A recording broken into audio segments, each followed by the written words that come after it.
I never had an idol because I always wanted to be myself and to achieve something myself, but of course I like to watch Marat Safin and Nikolai Davydenko play. They were the strongest Russian at this moment. Then it was Mikhail Yuzhny, so I always liked to watch Russians play and win, of course.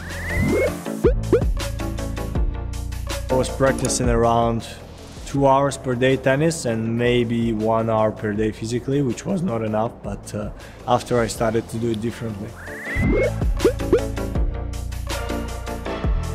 I actually have no idea why I move so well and fast. I don't know if it's a practice that I've been doing, and I've been practicing a lot, of course, physically with my coach, or it's naturally, I think it's yeah, a mix of everything, but I'm happy with my movement on the court. The best thing about TECNIFIBRE rackets is the result that I'm doing on the tennis courts, because I started playing with them when I was 21 years old, and since then my results were only going up. And I mean, I like that the ball goes in much more than with the previous rackets.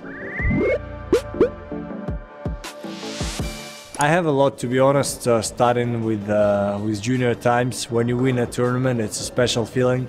And no matter if you win a Masters or a tournament under 14 years old, the feeling is kind of the same in terms of context, and that it's just you're so happy to win the whole thing.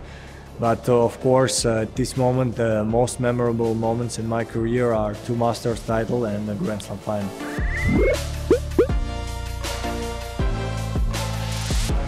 I think in the top 100 we kind of know each other, everybody, we practice many times together, so we don't really need to do something new and to watch something new before the match. But of course every match is different, every day is different, so it's more during the match where you try to also focus on some things and start analyzing your opponent.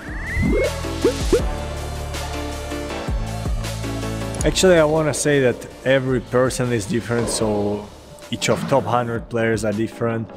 I don't know what differentiates me from all of them, but what makes me special is just that I'm being myself. And as I say, every one of us is different on the court, out of the court, so we're all different. My training regime is almost the same every day. It's either 1 or 2 tennis practices. Let's say if it's 2 tennis practices sessions, it's 2 hours each of them.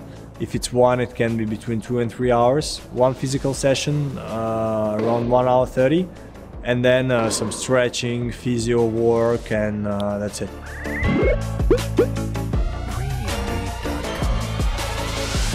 To really stop practicing tennis, no, but of course sometimes you can give yourself a break for 1 day if you feel like you cannot anymore.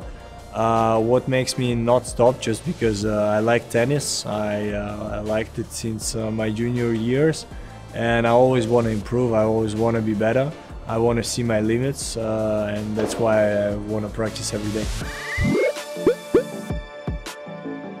I think at my age, especially when I really started to get into music and stuff, it was already not iPhones but phones where you could by Bluetooth transfer the audio and stuff, so I didn't buy by myself a CD or an audio, but I remember that to watch a movie before you needed a DVD. I don't remember the first one I bought, but I was buying a lot. My wife did play tennis when she was young, and that's how we met on the tennis tournaments. First when we were probably 11, 12 years old in Russian tennis tournaments. I have no idea what would I do today if I didn't become a tennis player, but I'm not that bad in computer games and I like competitive stuff, so probably I would still be in sports or cyber sports or something like this. I'm not sure. I think even when I try to do it, they don't really lie well, so I don't know how to do it, to be honest, but maybe, who knows. One of my favorite subjects at school was algebra, just because I like to count and I was quite easy with this, so I like it.